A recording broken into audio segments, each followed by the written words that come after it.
of excellence.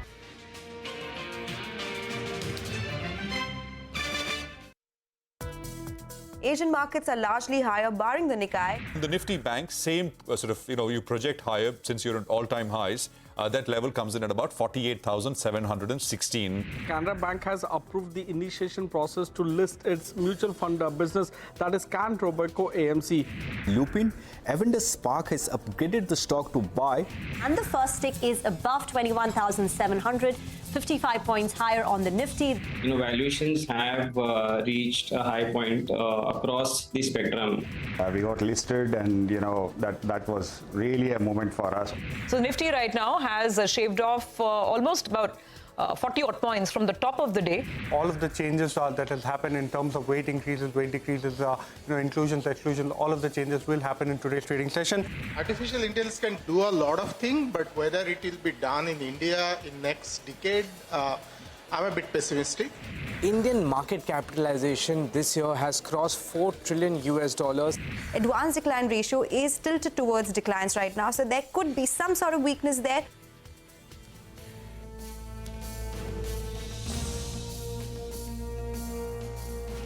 Well, that was the day so far. This is Thursday afternoon, and this is Closing Bell. We're coming to you live from the CNBC-TV18 News studios. I am Prashant. With me, my colleagues Reema and Surabhi. Guys, hi. Afternoon. Hi, and the record-breaking run continues. One day left for 2023 to end. I mean, every day we say the same thing, right? Prashant asked for 100 points a day this week. He's got exactly that. And like clockwork, actually, right? Yeah. So no hesitation, no looking back over the shoulder, whether there's a correction coming, nothing, and absolutely steady. So it's actually just more of the same. We just kind of move higher across indices, and the leaders are the same. Banks have started performing. We are into fresh territory, fresh highs. So it's just continuance of momentum. So 750 or so is where we're at in the Nifty. 48,500 is where we are at in the Bank Nifty at this point in time. So again, just leaving you with numbers. And in the mid-afternoon, we spoke with the technical analysts. The targets I put out in the morning were these: 21,830 and on the Nifty, and 48,700, 716 on the Bank Nifty. These are nothing but extensions based on Fibonacci retracements, and this is the 138% retracement. But the gentleman I spoke to in the afternoon said you should look at 61.8% retracement, which will get you closer to 22,000, and that I think it makes sense because we're already with this gallop over the last 2 days. We are closer to these numbers as is. Anyway, but these are near-term sort of next levels on the upside. Strong day for mid caps and small caps, and they've still not made, by the way, the highs that where they fell off from, but they're getting very, very close. Small cap index is now pretty close to its all-time high. And of course, the PSU rally rages on. The PSC index, the Public Sector Enterprises Index, is up another 2%. And once again, it's pretty widespread all across. If you just sort of sort the top gainers list in the broader market outside the Nifty, by way of volume-led gains, I think the top 7, 8, 9 names are all PSU companies from a wide variety of sectors, really. Reema. Hi, if you've got a nitpick, the advanced decline ratio is firmly in favor of the losing side, the declining side. Pull up the advanced decline ratio on NSE. You've got about 1,300 stocks gaining for 1,700 stocks declining. So the advanced decline ratio skewed in favor of the declining side, despite a 0.5% rally on the mid-cap index and a 0.7% rally on the small-cap index. We're also counting down to the December series. Today is the December monthly expiry, and what a series it's been. The Nifty is up 8%. The Nifty banking index is up close to about 9%. For the day, it's the PSU banks which are leading from the front. The Nifty PSU banking index is a gain of nearly 1.8%. State Bank of India is not really participating. That's just up 0.5%. But it's PNB which is the star today, and there is a board meeting scheduled where they will consider a fundraise, and PNB has a gain of about 6 to 7%. Talking about PSUs, Hudco, look at that. Yesterday, they signed some partnership deal with the Gujarat government valued at 14,500 crore rupees. The stock is up 19%. Month-to-day rally is 50% plus on Hudco. Oil marketing companies are racing away. HPCL has a near, I think 9-10% rally on HPCL. IOC2 up and about, and BHEL on very large volumes. BHEL2 pops up on the charts today.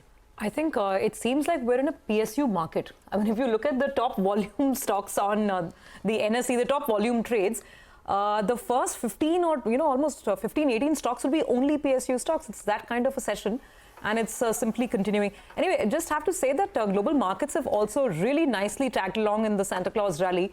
We've had very strong gains across most of the Asian markets. I thought of putting that on board, barring Japan, where there was some profit taking. The Chinese markets have come back with a bang, and big flourish there. The Hong Kong Hang Seng up 2.5% today. Taiwan's been up and about. You've had gains on the Kospi as well. So the global picture has been looking good. We had a good handover from Wall Street, and right now European markets, the gains are not as much as Asia, but Europe is also up about 0.1, 0.2%. So incrementally, it is all looking green this holiday season. Just back to the PSUs, let's pull up that whole list of stocks. Rima was referring to a couple of them as well. But a stock like Hudco, I mean, in this week, and this week we're talking, today's barely the third trading session, and you're looking at a 30% gain on Hudco in just 3 trading sessions alone. Hindustan Copper, HPCL, and some of the others from the oil marketing space. Actually, the space doesn't matter. It could be oil and gas stocks, it could be metal stocks. Metals, by the way, have been very strong, PSU and non-PSU. But on the PSU side, you've got names like SAIL doing really well. Nalco is up and about. So there's Engineers India, BHEL is up about 6%. GAIL, Coal India, doesn't matter. Market cap, sectors, it doesn't matter. If the company is owned by the central government of India, the market has just chosen to completely bid up these stocks. The gain for the CPSE index and the PSE index are pretty staggering as well. If I look at both of those indices right now, top performers of the day, of course. PSE is up 2.5%, CPSE is up 2.2%. And of course, for the year, by the way, for the year, the Nifty PSE index is now the best performing index, even better than the real estate index. So it's PSE, Realty, and then the CPSE. That's how the charts are stacking up in terms of the order of ranks, the best performers of 2023. That's how it's playing out. Mitesh is with us to take us through the last hour and figure out what trades we can look at right now. Mitesh, has just been up in a way. I mean, 30, 40 points, so that kind of a dip gets bought into. What would you look at doing now in the last hour? I think the market remains strong, and as you rightly highlighted, the dips are getting bought into. The idea is to keep trading on the long side, but on the index, what I would do now is to take position only on a decline. So it's a buy and dips kind of a market for me. Having said that, on the stock side, ITC is something which appears to be giving a breakout. So buy here with a stop at 457 for targets of 475, and disclaimer that we have recommended this to our clients. So there is vested interest. The other stock which I like is Cipla, which I would recommend buying with a stop at 1240 for targets of 1290. Okay, those are some trading ideas, ITC and Cipla. Let's talk about Hindustan Copper. That's been one of the big movers of the day. Hormuz joins in to tell us what's the trend there and what's driving it. Hormuz. It's a staggering move on Hindustan Copper, not only today, but across the month of December as well. The stock is not only up 13% today, but it has gained almost 50% now in the month of December itself. And quite unsurprisingly, this is the best month that the stock has had this year, but it has also the best month since the February of 2021. Now, that was no ordinary month either, because in that month, the stock was up 150%. So, in this year, the stock has gained in 10 out of the last, in the 12 months, the stock has gained in 10 of them. So far, the stock is up nearly 150%, and this makes it the best calendar year performance that the stock has had since 2009. So, shows the kind of moves that it has had. In the last 5 years, the stock has given positive returns in 3 of them, and the years that in which it has given positive returns, it is anywhere between 50% to 150%, which is this year. Now, in today's session, over 9 crore shares have already been traded, which is the highest ever for Hindustan Copper. Never before has it seen those kind of volumes, and since December the 15th, the stock has seen nearly 35 crore shares traded. When compared to the first 15 days of December, the daily average was around 1 crore shares. Now, on the charts as well, the stock gave a breakout above its 50 DMA, which was on the 13th of November. It closed above that level of 154. And since then, the stock is up 60% from those levels. But it was in a channel between 120 to 200. It was a 2-year consolidation that it had. And it broke above that on the 18th of December, when it closed above that mark of 190. And since then, the stock has been on an uptrend. On the valuation front, on the FY23 EPS, it's at 3 rupees a share. And at current price, it is trading at almost 83 times price to earnings on the current valuations. There's reported a profit for the last 10 quarters now on the financials. The margins have hovered between 30 to 32%. But what is working for the company now that it's a pure copper play, and with all the EV trends that we are seeing, I read in a report that electric vehicle requires 83 kgs of copper compared to just 29 kgs for a 23 kgs for a conventional vehicle. And copper prices this year in general have gained around 2.5%. They were at around $8,000 at the end of last year. Now they are at $8,600. And most brokerages are projecting a bullish stance for 2024 as well, with JP Morgan projecting a $9,000 target, while Citi has a $10,000 price target for copper prices. So all in all, it's been the year for Hindustan Copper, and the stock well and truly surging higher in today's session. So in a way, Hormuz, it's not so much earning story, right? Because I mean, as you said, it did put 3 rupees or so last year. This year again, it will not do anything great. Even I don't think Hormuz can hear me. He's not got the talk back on. But that's the point, right? It looks like a thematic, strategic kind of a play. Which I say strategic because copper is important for all the reasons that Hormuz mentioned. And of course, I mean, the other talk is that with when lithium mining, etc., the mines get put out for bidding. Hindustan Copper, because of its expertise, could be one of the sort of players, one of the companies which perhaps will be well suited to do that, to get those bids. So yeah, I mean, it's like a thematic kind of a play. It's not because it's cheap or is suddenly in FY24 or FY25 going to suddenly make a lot of money. Yeah, I mean, it's the only listed pure play copper play out here in India, and I think that's what's going on here. So unique name in that sense. 266 is where Hindustan Copper is at. Prima. In fact, let's ask Deven Choksi of DR Choksi FinServ, who joins us on the show, his view on Hindustan Copper. Deven? Hi, Rima. Good afternoon. Well, I think most of the things have been talked about. Importantly, I think most of these public sector enterprises, the ETF is attracting a sizable amount of money, and that is basically getting deployed into the PSUs, and that is a reason for which I think most of the PSUs are basically also finding a tailwind in the marketplace, where the number of shares are getting absorbed from the liquidity. That is possibly one of the reasons for which I think most of the PSUs are up. Hindustan Copper included. On one side, I think the demand scenario remains absolutely convincing and strong. On the other side, the Panama government's decision to basically, I think, shut down the plant, possibly, I think, is also resulting into the situation where the copper supply would be limited in coming year. And that is one of the reasons for which I think most of the commodity analysts are bullish on the pricing scenario, the outcome of pricing on the copper side.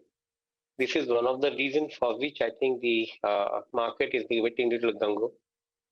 As Prashant was making a point, I think most of these companies, they grow, but they do not grow dramatically. They would probably grow gradually. However, the market is in, I think, a completely euphoric mood. And as a result of it, they're buying it expensive. I'm not too sure whether I think it justifies the expensive price or the valuation, even though the copper prices remain absolutely strong going forward as well. Not too sure whether one should buy 80 times and above kind of a price-earning ratio as far as this company goes. Deven, hi, good afternoon and season's greetings to you. Let me just ask you a broader question on this absolutely crazy, if I could use the word, crazy PSU rally, because it doesn't matter what sectors the stocks may be from, but it's all up and away. Whether it's in Engineers India, BHEL, NALCO, we just discussed Hindustan Copper. What do you make of it? And beyond the defense space, where we keep talking about increased order flow, or railways, where there's very substantial news in terms of more orders, any other PSU stocks that you've studied in the last few weeks or months where you think there is conviction for a fundamental buy? Yeah, so the season's greetings to you as well. Well, I think the important aspect out here is not fundamental. Fundamental remains as strong as before, and maybe I think the conviction remains on a higher side because of the government's spending in different infrastructure areas where most of the public sector enterprises are operating. So to a greater extent, I think that part of the story is fully understood, and I think great to talk about SPs on that front. Because as I was making a point, I think most of these companies have the order book in place, but they cannot execute that order book in one single year. It will be a gradual execution process, as we understand. So that part should be taken care of. However, the most important part, I think, and that is what I'm gathering from even, I think, discussion with funds, the requirement to add new stocks in the portfolio is very, very high. Because on one side, you have got a significantly large amount of SIP AUM coming on a monthly basis of 17,000 crore plus. And that same amount of money has to be invested ultimately, I think, into the market. Given the situation that most of the companies in which their exposure norms are completely hit, wherever the conviction is high, exposure norms are hit. So I think the choice is going to those companies where the valuations are slightly more comfortable. And at the same time, I think the money can get deployed because of the larger size. That is the reason for which I think the rush for some of the PSU companies, PSEs, I think as you want to call them. That's the reason. I think more importantly, liquidity is driving the stock price at this point of time. The market is getting more euphoric because of the possibility of higher amount of orders getting executed at some point of time. And there is no sign of that liquidity ebbing as of now. If anything, now we'll have the FI inflows too, supporting the flows picture and the markets. Devin, afternoon. Let's talk a bit about NTPC and JSW Steel. But before that, let me go across to Vivek. Yesterday, the management of both JSW Steel and NTPC chatted with us at the SBI conclave. Vivek joins in with the details of what these companies had to say. Vivek. Well, absolutely right. So at the SBI conclave, NTPC as well as JSW Steel, spoke to CNBC-TV18. Some very interesting, some very encouraging commentary coming in there. First, let's start off with NTPC. What did NTPC say? The talk was all about the thermal versus the renewable debate. So what they said, they reiterated their commitment towards building almost 60 gigawatts of renewable energy capacity addition by 2030. So that ties up with, the company's aim of 15 gigawatt of renewable energy by FY26 versus just 3.5 gigawatt of operational capacity that they have now. So in the next 1 to 2 years, once they are able to add sufficient capacity as far as the renewable energy is concerned, remember right now they have 3.5 gigawatt of renewable energy capacity. Another 7.5 gigawatt is under construction. After that is done in the next 1 to 2 years, the most important figure that the street has been anticipating is the IPO of the green energy or the green renewable energy arm. The company says that will come in the next 1 to 2 years. Lastly, what they're saying, going forward, capex is only going to increase. 30 to 40% of capex increase year on year is what the company is envisaging. Now, coming to JSW Steel, again, very lofty capex addition targets is what the management has reiterated. The company's plan actually entails an additional capex of almost 1 lakh crore, and they plan to take their capacity up to 50 million tons by the end of this particular decade itself. India's current steel capacity close to 170 million tons. They plan to take it to 300 million tons, and JSW would be almost doubling their capacity in the coming few years. Along with that, they also reiterated their ambition to go ahead and do some M&A activity, both India as well as abroad. They haven't given timelines, or they haven't specified any target companies as yet. Interesting. Vivek, thanks very much for that. And, the reason we want to highlight this, and this is important to note, of course, is simply because this also tells you that there is investment coming through from large, sector leaders. JSW Steel, for example, is the largest steel producer out of the country. Just the India capacity. NTPC is the largest power producer, and some pretty large plans. So, when you talk about this stuff, downstream companies which actually feed into, both the cycle on the steel side and the power side, I think it flows down and kind of tells you why a lot of the ancillaries also will stand to benefit, at least in terms of order inflow, etc. A time when a lot of companies are projecting large capacity addition after many years of no fresh addition, which has come through, especially true in the power space. Actually, let's listen in to maybe both JSW Steel and NTPC, just those specific bits from the managements on the sidelines of the SBI conclave. Listen in. We plan to take our capacities up to about 50 million tons before the end of this decade. We see a strong momentum, maybe not 15%, but a 10% double-digit, 8 to 10% growth is something which is easily possible. And this would call for a capex, additional capex in excess of 100,000 crores.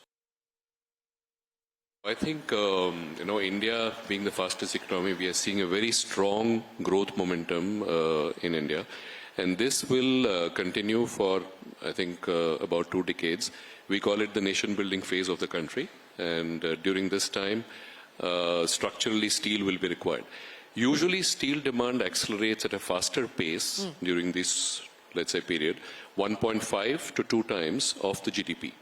So in the last 2 years, if you look at the demand, the steel demand has grown by 13% the previous year, and this year it's growing at close to 15%.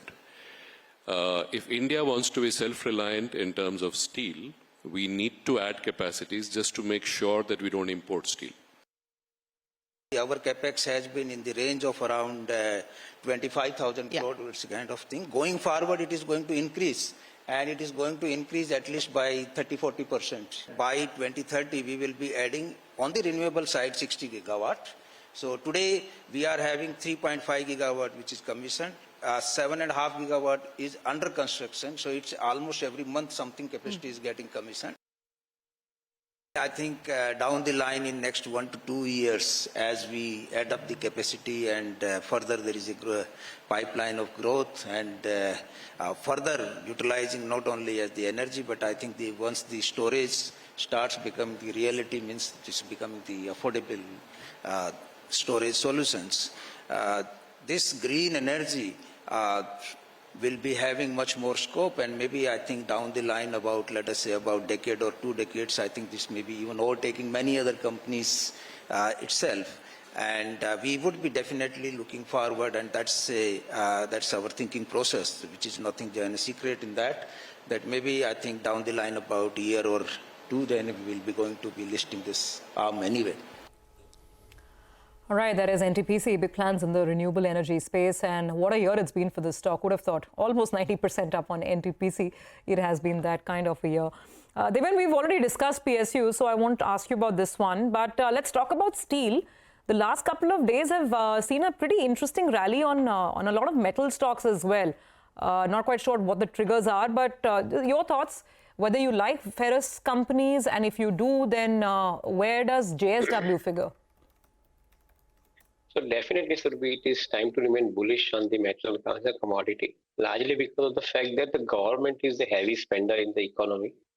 About 142 lakh crore worth of capex program has been announced by the government, I think, for spending till 2030. And with the kind of construction which will involve due to this particular infrastructure building program that the country is talking about, the metal would be, I think, in a higher demand for sure. And that is where I think the ferrous commodities like steel would probably find, I think, a amount of growth trajectory.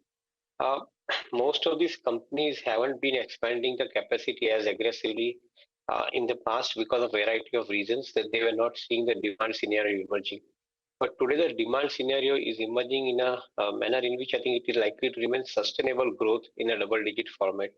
So certainly, I think that is giving good amount of clarity. On the top of it, in the current environment, when the crude oil prices are remaining below $80 to a barrel, it is also suggesting that on a strong demand scenario in the marketplace with a lower cost of production because of the energy cost, I think this particular space is going to get higher amount of traction. All said and done, I think most importantly, many companies have also started moving in the direction of, I think, using green hydrogen for the captive purpose. If the metal commodity companies start using the green hydrogen for the captive purpose, which is a next 3 to 5 years agenda, I believe, for most of the companies, then their energy cost would significantly come down. Even the possibility that I think green electrolyzer cost, I think, will come down to about $1 to a kg. If that situation emerges, then I think this is going to be, I think, the best time going forward in the next 10 years for some of the metal companies, particularly I think the larger ones. They will have maximum advantage in this scenario. Deven, we'll leave the conversation here for now. Thank you very much for joining in. We will slip into a very short break on that note. The market's inching towards 21,750, a 90-point gain. On the other side, we'll be joined by Vaibhav Sanghvi, CEO of ASK Hedge Solutions. Stay tuned.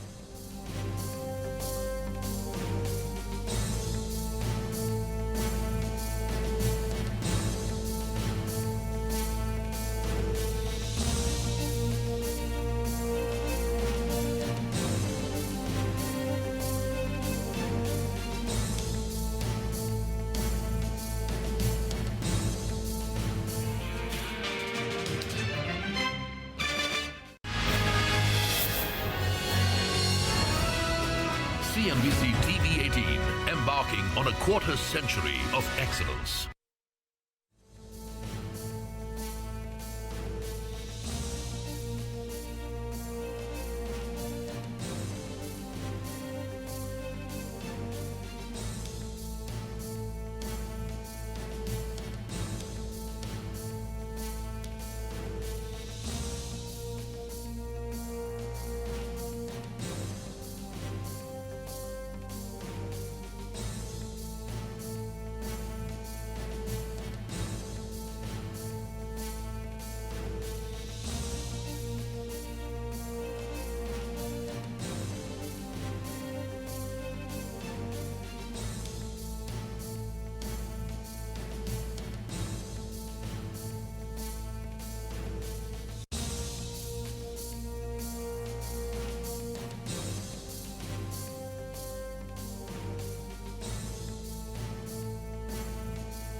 CNBC-TV18, embarking on a quarter century of excellence.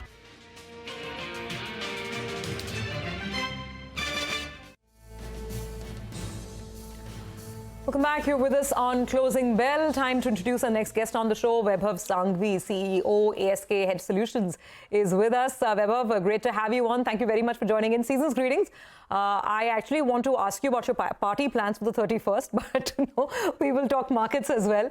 But it's really been one big party this year, hasn't it? And December is ending off in style. The question is, will the party continue? Of course, Ruby. I think, first of all, season's greetings to all of the investors and the viewers. But, as you rightly mentioned, I mean, markets are in a party mode for last 2 months at least, especially, post-election results. The performance has kind of amplified in terms of the movement. Having said that, in the whole year of 20% movement, 13% has came in last 2 months.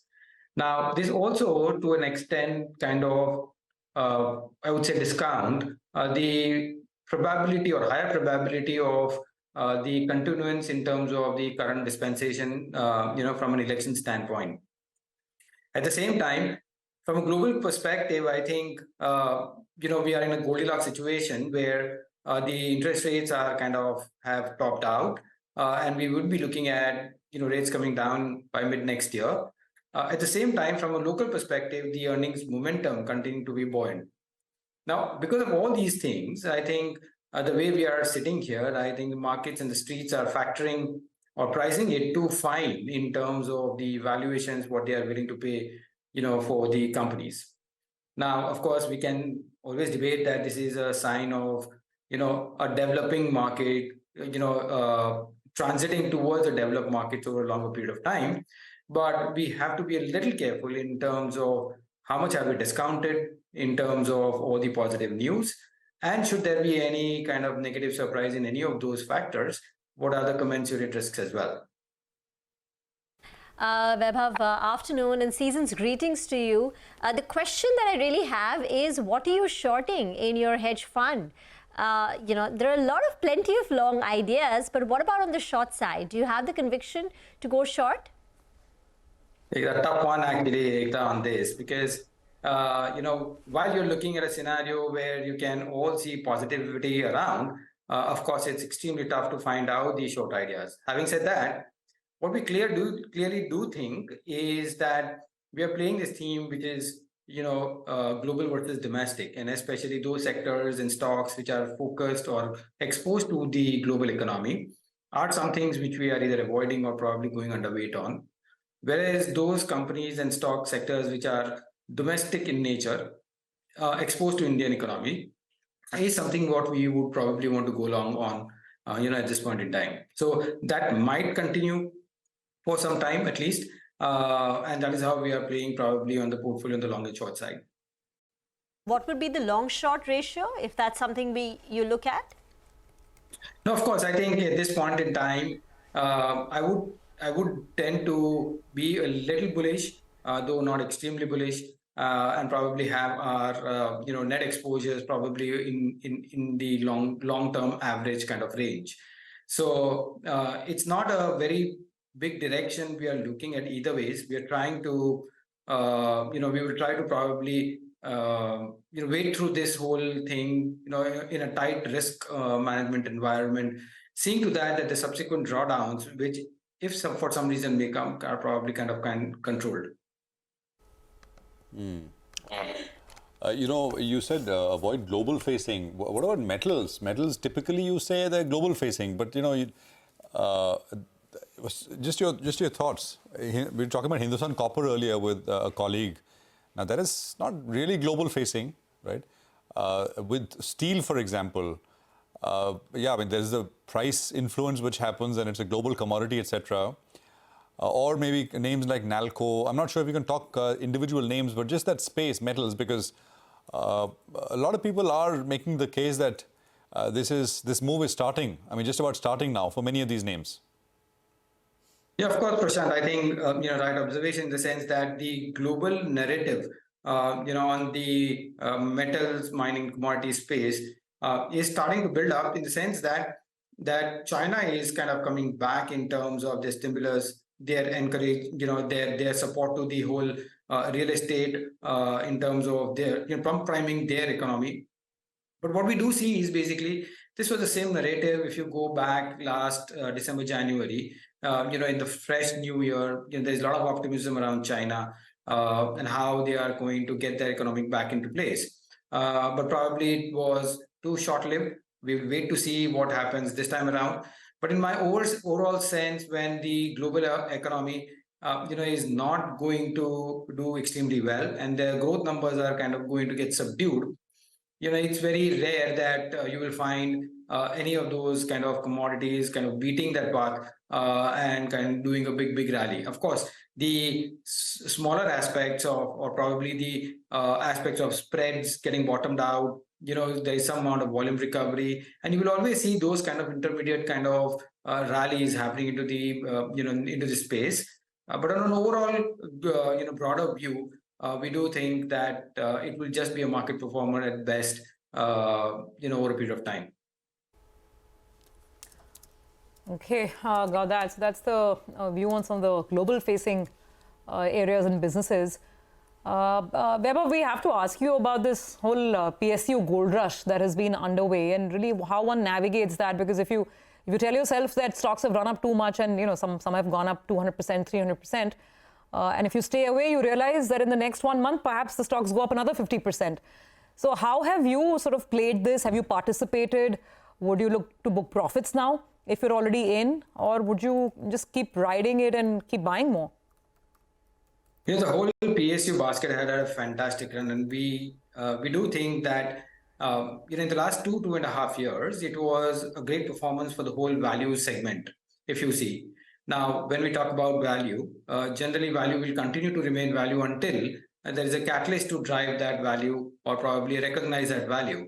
So what we have seen in the last few years, both from a regulatory perspective in terms of policies on supporting, say, something like an area of defense, or probably having those expansion plans in power companies, I think there has been some good movement in terms of a fundamental positivity which has happened in this segment, and that is why the stock prices are reflecting that kind of movement. Of course, if we do think that these stocks are just merely rallying purely because they were just, cheaper in terms of the valuations, but they're still cyclical in nature without any growth plans, I think those are the segments we will sooner get topped out and get differentiated amongst the PSU basket, where growth will be continued to reward. And from a next 1 to 2 year perspective, our larger focus would be on the growth segment rather than the value when the interest rates are kind of starting to come down. Vaibhav, thank you very much for joining in, and Happy New Year to you and everyone at ASK Hedge Fund, and see you in 2024. Get into a break. On the other side, we'll tell you what dealing rooms are saying in our segment D Street Chatter. We also get you a few BTST calls from our technical experts.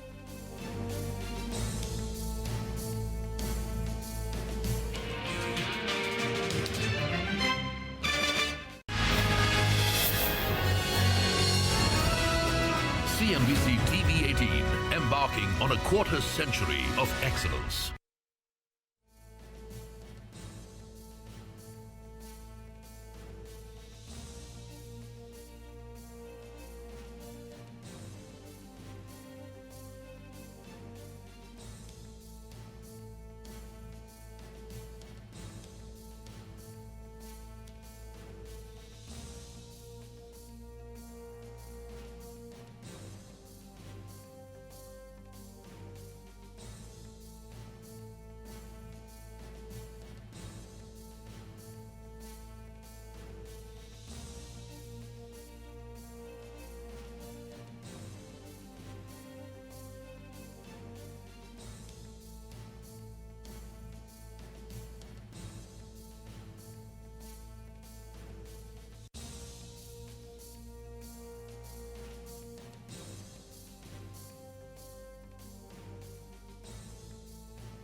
CNBC-TV18, embarking on a quarter-century of excellence.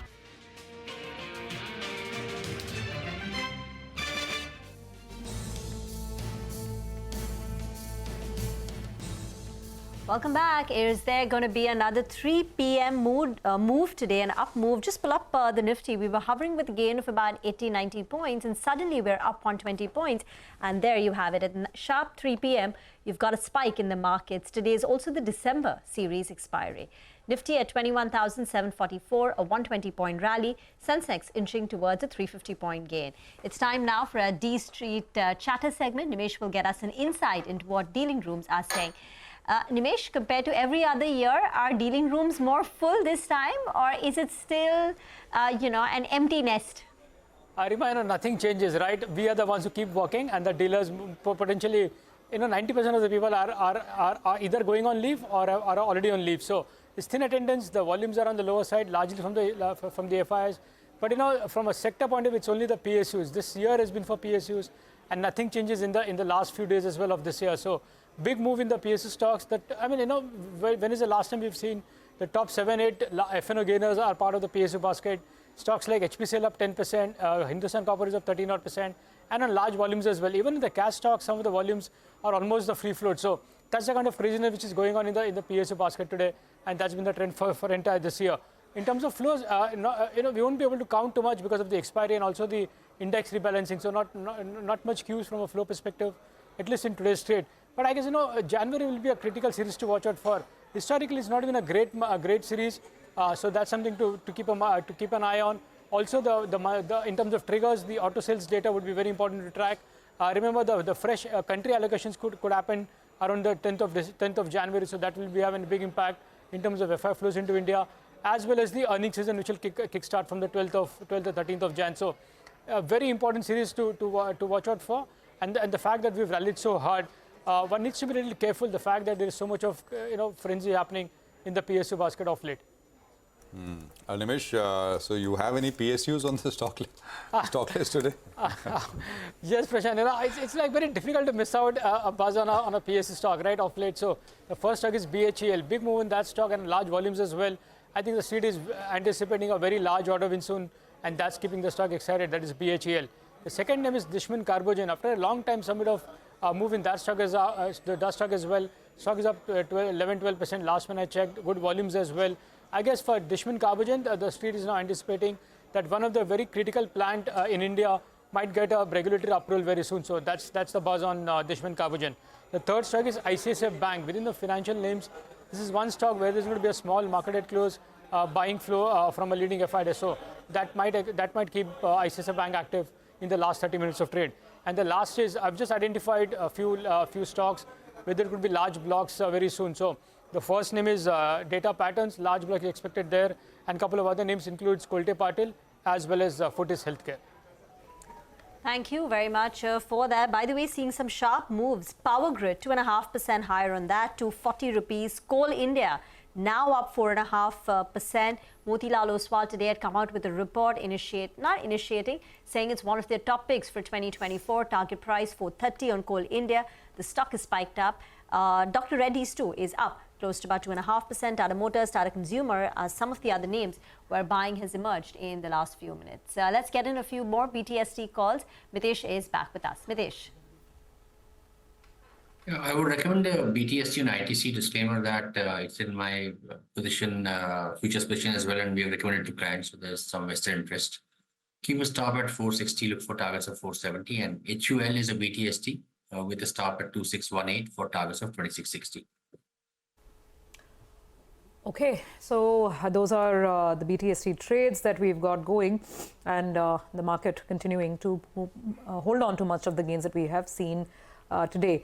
Let's move on now. We have Amrish Baliga, I think, joining in. Okay, we'll have Amrish in just a moment. But before we get to Amrish and some more questions, here's an interesting conversation for you. Ashmit caught up with Ajay Bijli, MD of PVR Inox, on the sidelines of his new music video release called Ek Onkar. This spiritual rendition serves as a part of Shah Rukh Khan starrer Dumki's background score. Speaking to him about his new beginning and the year gone by, Ajay Bijli shares his view on the return of big screen cinema in 2023, as well as the outlook for the new year. Pathan was a big trigger that showed that how much that not only stimulated the consumers, it stimulated the industry as well. That if a movie really connects, it can go to levels which was never there even pre-COVID. So that was a big, confidence booster. Then we saw smaller movies also coming. I still rate OMG2 a small movie, despite Akshay being there. Because Akshay was just almost like a cameo, but the movie was a small movie that did very well. Gadar 2 did very well. You had Fukre 3, you had Dream Girl 2, you had just now this movie which has come, 12th Fail, which I've seen twice now. Sam Bahadur. So many movies came. So then of course movies like Jawan went to another level. Gadar 2 went to another level. Animal has gone crazy. Salar is doing exceedingly well. So we saw content also. It is doing, when it connects, it just goes to another level, which has never been seen before.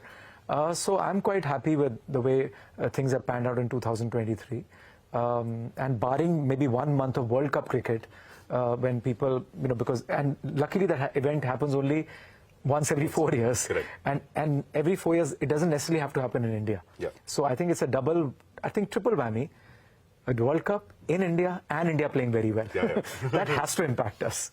So give us a sense, what does 2024 look like from you? There is an increasing view within analysts that perhaps the customers on the lower end of the price band may gravitate towards OTT streaming players. So is that a trend going forward, that we'll see more premiumization, or do we see more screens coming online? No, actually, people do everything. So I've always said that people are not straight-jacketed. So what you're saying is also true, or what the analysts are saying is also true. There are people who sit at home and watch, even I watch at home, TV shows and stuff like that. And at the same time, I go out and watch a movie on the big screen. So that either or, I think, debate is over long ago. So OTT is just another form of home entertainment. Sure. And home entertainment has been around for a very long time. And it's never been a threat. It's always been something that has helped both forms of movie watching to coexist. Sure. And of course, there was an aberration period when we were shut. Then obviously, that's a very obvious thing. That when we are shut, then obviously people want to consume content on the small screen. But when both have opened, and all those factors that I just mentioned about movies are coming back on the big screen, people are coming back to the cinemas, then it's a coexistence issue. Plus our windows, which had collapsed, those are no longer collapsed. We still have an 8-week window between theatrical and streaming services. So therefore, even at a lower price point, people will say, let me see this movie. They have a FOMO factor that I'm going to watch this movie, even if it's a mid-budget movie, because otherwise I'll have to wait 8 weeks. So I think all of us Indian moviegoers have this peer pressure that if somebody's talking about a movie which is very good, they're not going to wait 8 weeks. They're going to watch the movie. So I think that's happening. Mid-segment movies are doing well. I just got to know 12th Fail is going to probably end up doing 85 crores and was made for about 10 crores, I guess. So it clearly shows that people are watching it on the big screen, and it still hasn't come on the OTT platform. So it's not premiumization versus more screens, it's premiumizations and more screens? Yeah. And I can't afford to just premiumize because I'm in a country which has got a consumer at every price point. So only 12.5 or 13% of our screens, which is 250 screens, are premium screens. Otherwise, all the rest, 1,600 screens that we've got, they're all at an average price point of 250 rupees. Well, that background and that, the movie theater looks absolutely fantastic, and luxurious. But back to the markets then, it's 21,780, still 125 points higher. So we're at the day's high now. And as we slip into a very short break, we'll get our viewers with some more market opinion. We spoke to Vineet Sambre, Head Equities at DSP Mutual Fund, to discuss the markets and his top sectoral picks.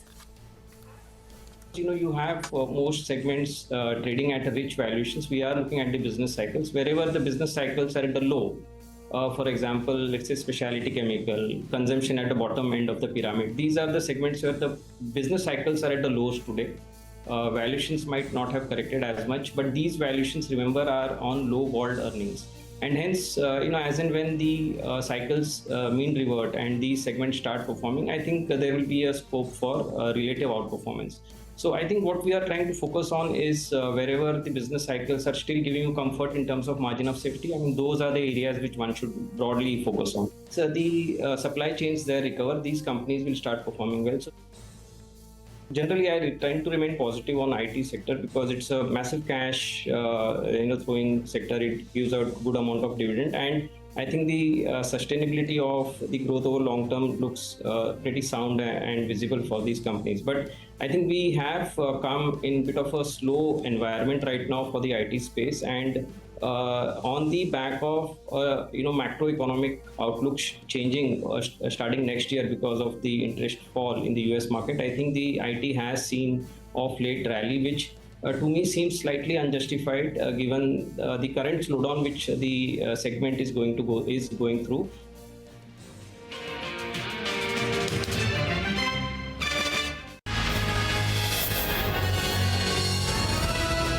CNBC-TV18, embarking on a quarter-century of excellence.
CNBC-TV18, embarking on a quarter century of excellence.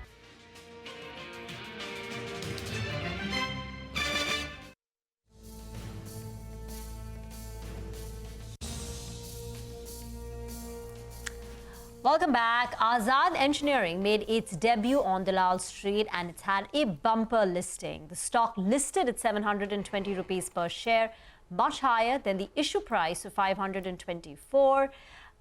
It's still holding up with a gain of close to about 30 odd points, but it's come off from the day's high.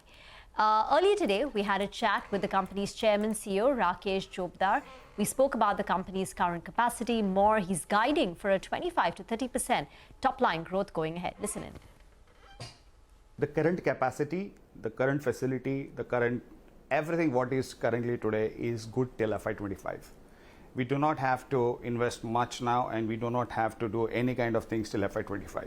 The new facility which is coming up will be an incremental sales from FY26. So that's good buffer we have got, and this is just a phase one. Those rolling purchase orders amount from between 350 crores is again the capacity what we have between 300 350 crores. I don't have the right number at the moment in my head. So this is where the numbers keep rolling up, and as you increase the capacity, this rolling numbers will increase. Okay, Ambarish Balika is also with us on the show now. Ambarish, did you have a look at Azad Engineering? And after this up move, it's gotten even more expensive. Thoughts on the stock at current levels? I think the listing was as expected, and it's good that it's holding around those levels, not really correcting majorly from there after opening much higher. I think one should just hold on maybe for the next 2 to 3 months. I suppose we should get levels of about 900, 925 for this stock. Okay. That's Azad Engineering, quite the mover today. Ambarish, hi, season's greetings. Let's talk about your pick. And I believe it ties in with the theme, right? The vacation and holiday and the travel theme. So tell us more about the stock. So first of all, wishing all of you at CNBC-TV18 a very happy and a prosperous new year, also to all your viewers. The stock which I'll be discussing today is Mahindra Holidays, which goes with the sort of a season right now. They have about 290,000 members, about 5,000 rooms across 102 resorts, which includes international destinations. And they have a stepped-down subsidiary, Holiday Resorts, with about 33 destinations in Europe, and about 360 partner hotels. They added around 5,000 members in Q2 of FY24, which was last quarter, and the resort occupancy was around 77%, which is extremely good for a lean quarter like July-September. They have about 1,200 crores of cash in the books. And now the company has completed that 25 years of existence. The initial members will be on the way out. So the properties will slowly get free from the old member liability, and they'll be able to bring in new members for the same asset without spending much on capex. And I think this is going to be a big trigger, going ahead, because one by one, every year you'll have more number of properties getting free. In addition to this, they are planning a 2,000 crore capex to increase the rooms from 5,000 to 10,000 in the next 5 or 6 years. So this is also extremely positive. And the way the room tariffs have moved up for the hotels in the last 2 years, clearly now the Mahindra Holidays membership is looking much more attractive than what it was looking earlier. If I do a DCF of sum of parts, it in fact works out to about 580. And if I discount this further, my target comes to about 480. Okay, that's a view on Mahindra Holidays. We're in the final few moments of trade. By the way, I want to point out that once again, the cash market volumes are not bad. For the second last trading day of the year, we've crossed 1 lakh crores on turnover on the NSE alone. You put in the BSE, and then we're talking about a turnover of nearly 1,20,000 crores, which is not something to scoff at, given this time of the year. So I guess what we were discussing, Prashant, in the morning, that maybe from the beaches, maybe from the hills and the mountains, people are punching away and putting in those buy orders. But that's the market for you. Ambarish, come in on some of the private sector banking names that have just about started playing catch up. If you were to make any fresh purchases, then what stocks would you look at? Maybe one of the stocks which I'll surely pick up is HDFC Bank. Again, like it's been an underperformer in the last couple of months because of the merger.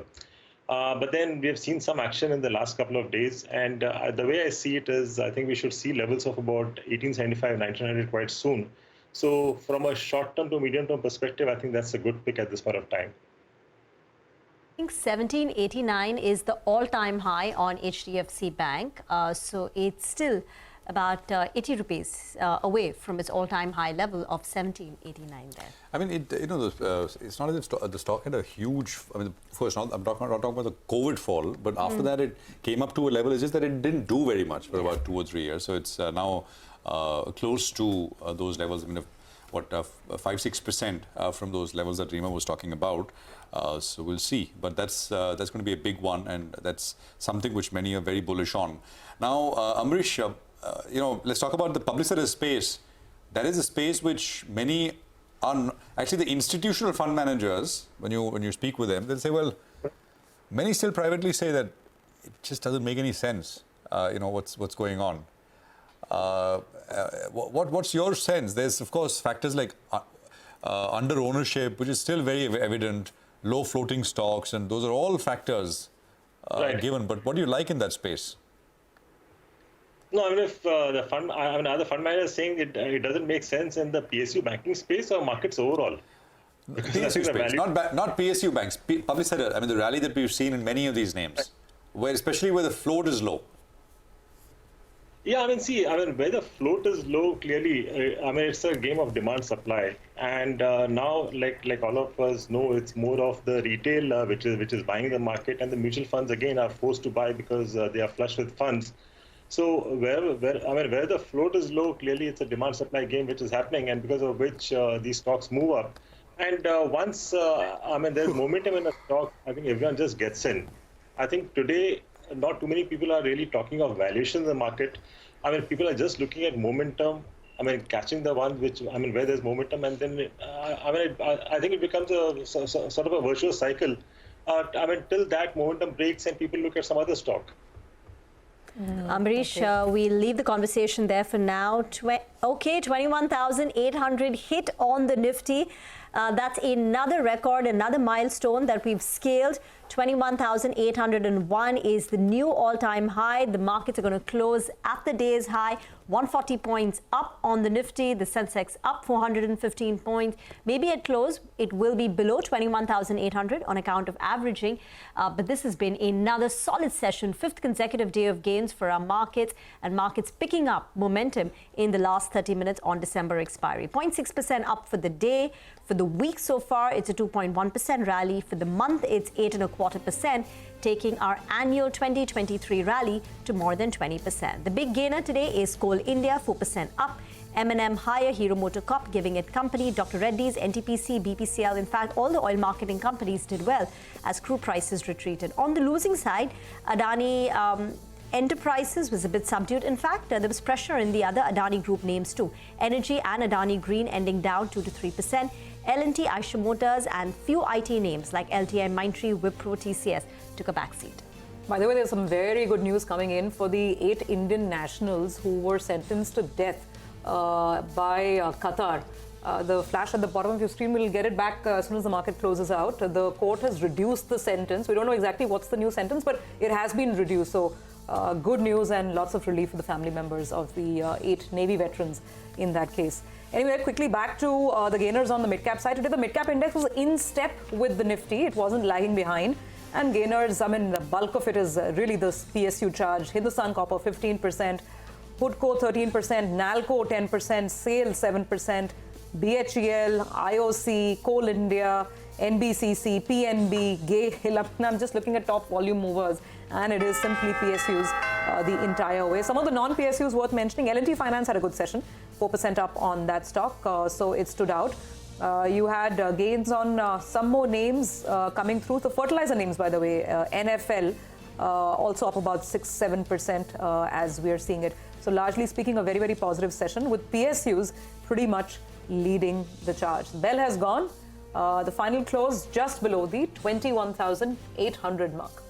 Absolutely. You know, Hindustan Copper in the morning opened at 240 and it ends at 272. So 10% just after opening. And it's not as if it started and then sort of shot higher. Hoodco was up 20%. That actually cooled off. I mean, I would say makes sense, but you know, others did not. I mean, HPCL, etc., ending at pretty much the high point of the day. BHEL, SAIL, NALCO, IOC, EIL, and so many others. All the PSU space. Actually, you know, there are names like 361, Wealth Management Company, Gillette, Rushil Decor, etc., which also did well. But overwhelmingly, if you look at the top 25, 30 volume-led gainers, it's all public sector names across sectors. So that's the picture as things stand right now. So ending at a record high, and now off to the US. Maybe in the morning when we come back, there'll be the headline US S&P 500 at a new record high as well. So maybe we will start with that. Who knows? We'll see.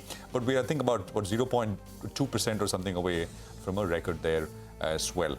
Well, I think we're going to wrap up on this edition of Closing Bell. From all of us here, it's goodbye. Thank you for staying with us. But Markets Forward will pick up on all the action in just a bit from now.